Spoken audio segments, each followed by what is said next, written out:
មានដឹងទេថាបច្ចុប្បន្នផ្លូវថ្មើរជើងចាក់ទៅមុខជាកន្លែងគ្មានផ្សែងបារី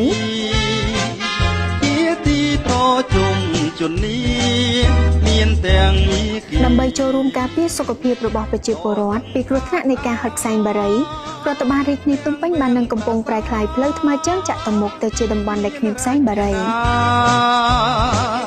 យ៉ាងល្អថ្លៃថ្លាការជក់បារី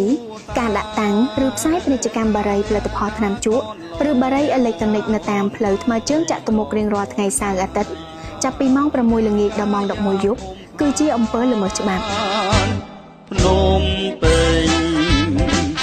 ជាទីប្រសាផ្លូវថ្មើរជើងគ្មានផ្សែងបារីពុំព្រមតែមានខ្យល់អាកាសបរិសុទ្ធប៉ុណ្ណោះទេ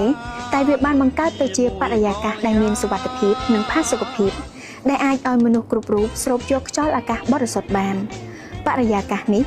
ក៏ជាការជួយលើកទឹកចិត្តដល់បងប្អូនប្រជាពលរដ្ឋដែលព្យាយាមផ្ដាច់បារីព្រមទាំងអាចជួយកាត់បន្ថយសម្រាមនិងសំណល់ផងដែរសូមកុំជក់បារីឬវ៉ែបសូមចូលរួមជួយឲ្យផ្លូវថ្មើរជើងចាក់ទៅមុខជាទីកន្លែងមនោរម្យសម្រាប់យើងទាំងអស់គ្នាទីប្រជុំជននីមានទាំងមាគីតសឹងស្អាតស្អា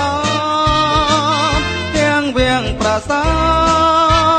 ទមានរចនា